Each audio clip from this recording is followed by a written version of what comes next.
Breaking news Chhatarpur में जर्जर भवनों पर प्रशासन कार्रवाई रुकी। हिंदूवादी संगठनों के विरोध के बाद प्रशासन का बुलडोजर वापस लौटा। पीडब्ल्यूडी के चिन्हित भवनों पर हो रही थी कार्रवाई। कलेक्टर के आदेश पर 10 भवन हुए थे चिन्हित, 5 जर्जर भवन ही गिरा पाया प्रशासन। भारी पुलिस बल और प्रशासन की टीम आधी अधूरी कार्रवाई करके बैरंग लौटी। शहर के प्रमुख बाजार एरिया में चल रही थी प्रशासन की बुलडोजर की कार्रवाई।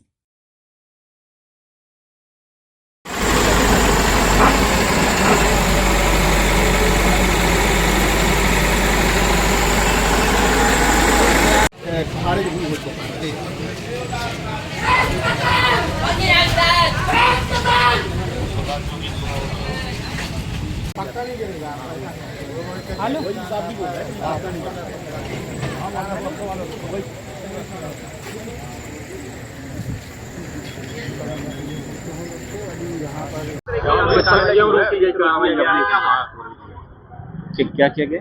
कार्रवाई क्यों रोकी गई? अभी नहीं, कार्रवाई हमने 4.5 मकान यहाँ पे तोड़ दिए हैं। करीब 4.5 के 5 मकान टूट चुके हैं। सिर्फ एक मकान बचा हुआ है यहाँ पे। एक रैकॉर्ड समाज का व्यक्ति है, वो काफी टाइम से रह रहा है, तो उसके साथ अभी निवास की समस्या है। उसको देखते हुए बाकी और भी जो प्रॉपर्टियां हैं बरसात के पहले उनको भी चिन्हित किया जा रहा है और एक साथ ही उनको तोड़ा जाएगा। फिर से हिंदूवादी संगठन विरोध भी कर रहे थे, वो भी देखा, तो उसके बाद वो समस्या समझ में आई कि उनके पास रहने की समस्या है अभी उस व्यक्ति के साथ, तो उसको देखते हुए ही रोका गया है। और उसको भी रोका मतलब सिर्फ हॉल्ट किया गया है और फिर से जो है चिन्हित कुछ और नए स्थानों को चिन्हित करके और उसके साथ उनकी कार्रवाई की जाएगी। अभी कार्रवाई क्या है? अभी हमने सुबह से 5 मकान तोड़ दिए हैं और जो बाकी 10 की लिस्ट थी, तो एक पहले से टूट चुका था, एक बचा हुआ है, बाकी 2 पे स्टे है। आगे भी कार्रवाई होगी? आगे कार्रवाई होगी। कागज है उसमें नजूल में भी चढ़े हैं, फिर भी तोड़े जाएंगे। नजूल का ये पीडब्ल्यू डिसमेंटलिंग की कार्रवाई है। डिसमेंटलिंग की कार्रवाई प्राइवेट और गवर्नमेंट दोनों पे हो सकती है। राजकुमारी का मकान है, उसमें डिग्री पारक है, उसको भी माना गया है और नजूल के द्वारा और तहसील के द्वारा भी उसके बावजूद भी उसके मकान गिरा दिया गया। आवास का पैसा नहीं, उसका मकान आवास योजना भी इसमें दी गई, उसके मकान बने गिराने की चिन्हित की गई। वो चिन्हित इसलिए किए गए हैं क्योंकि वो पीडब्ल्यूडी की भूमि पे हैं और पीडब्ल्यूडी की भूमि जो पुराने जर्जर गांव थे। कार्रवाई की जाएगी? नहीं, अभी कार्रवाई आज के लिए रोक दी गई है। कार्रवाई की जा रही कब से? लोग ये कई सालों से जमे हुए हैं। 2018-2021 में एसडीएम साहब ने बेदखली अधिनियम के तहत इनको खाली करने के नोटिस भी दिए। 2021 से ही ये मतलब बेदखली अधिनियम के तहत इनको खाली करना था, लेकिन इन्होंने अभी तक खाली नहीं किए, जो कि अब जर्जर भी हो चुके हैं। बारिश में कभी भी दुर्घटना हो सकती है, तो जिससे उनको खुद जान माल की हानि, उनको ये नहीं सोच रहे हैं कि हम लोग कभी दुर्घटना हुई तो ये नाम लगाएंगे पीडब्ल्यूडी में। ये पीडब्ल्यूडी की संपत्ति है, पहली संपत्ति की बात नहीं है। बात यह है कि पहली बात यह है कि ये जर्जर मकान है।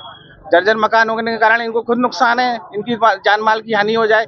संपत्ति तो बात की बात है, इंसान की जान सबसे पहले कीमत होती है। ये कितने मकान है? कीमत ये अभी 7 जर्जर मकान थे। ये काफी शहर के मुख्य इलाकों में है, तो ये करोड़ों की कीमत है, लाखों करोड़ों। विरोध भी हो रहा, कार्रवाई कर रहे हैं। हाँ, अभी कुछ लोग कह रहे हैं कि हमने अभी क्या कहते हैं, हमारे दस्तावेज हैं ये इस टाइप का बता रहे हैं, तो दोबारा से उसको। नजूल में कई मकान नजूल में भी चढ़े हैं, पर नजूल कैसे चढ़ा रही है? अब ये पता नहीं, एसडीएम